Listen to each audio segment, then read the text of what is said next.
So this is my Diana F Plus. This is a nice little toy camera that I got from Lomography. This is pretty much a toy camera.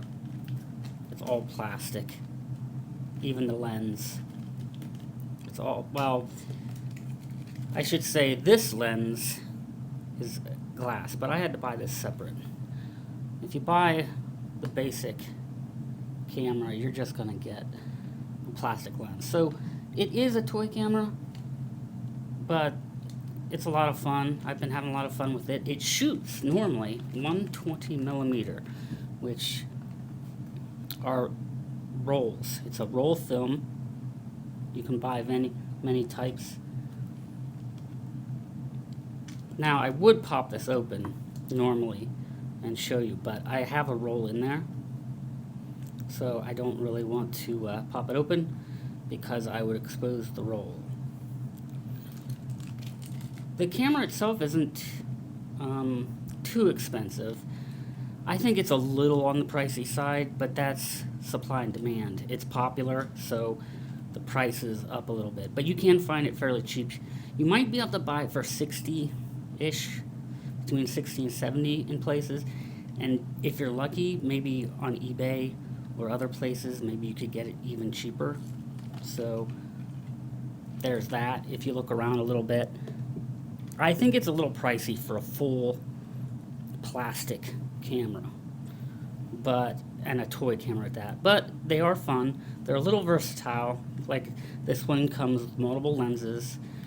This is the base 75 millimeter, which I just replaced with a 75 millimeter glass of the same size.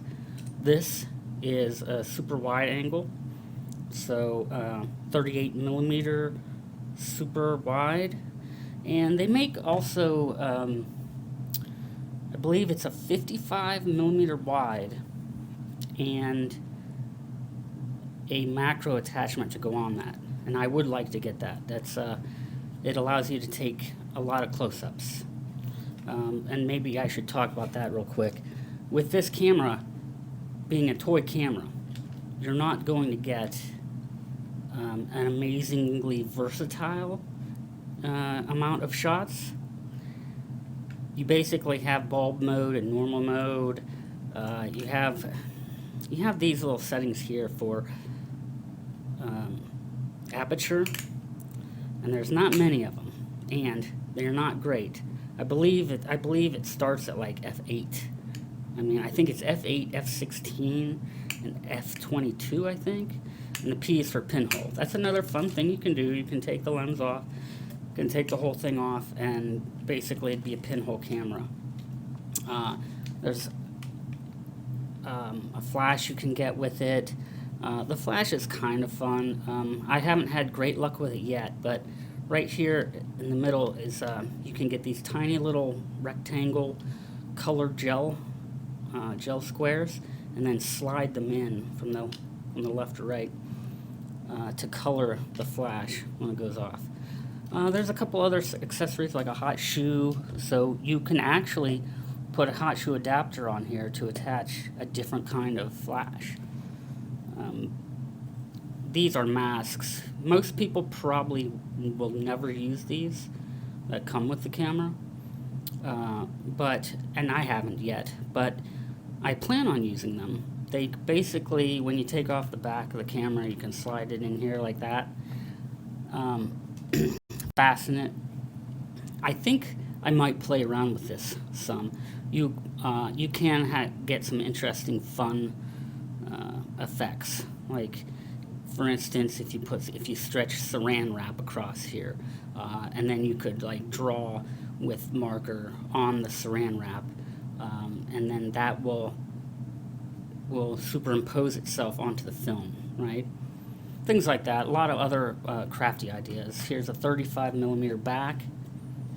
This will allow you to shoot 35 millimeter film. You just have to pop the whole back on this thing off, and then you'll attach this thing, and then basically it hinges open, and then I haven't actually fed it in, but you would put a roll in and then I think you have to actually like pull it across and get it started on the other roll. I can't think of how to do it right now, but it's not a difficult procedure. But this is basically one of a few toy cameras that I have that I wanted to show off. I wanted to show off this first. I know this isn't an in-depth review, it's not intended to be. I just wanted to show you my camera and then kind of wax philosophical about it a little bit, just talk about it. I think the big points on these are, yes, they're a little overpriced right now, but I think they're fun. I think they're great. I'll be posting up some pictures that I took with this camera soon, and you'll see some of the style and looks you can get out of it. Film, like I was saying earlier about the film can affect, obviously, anyone who's shot film for any kind of camera, 35, 120. Film can drastically affect the outcome, because a big thing with digital and film is digital. All the tools like ISO and aperture and exposure, everything's in the digital camera, in the DSLR. This is not. But it has the same functionality. It's just DSLR basically took all the stuff that was already in film photography and figured out how to put it into one digital camera.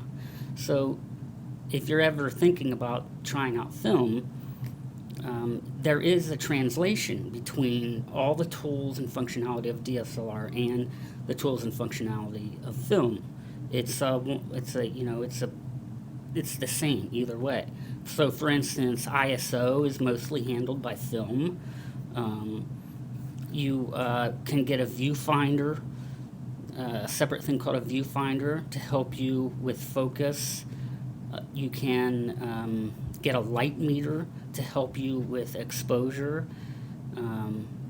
So there's something out there that translates perfectly between film and DSLR. But anyways, that's just a quick look at this camera. Next I might show the Holga. And I think that's about it. If you liked the video, I have links in the description below. I know it's not the greatest video.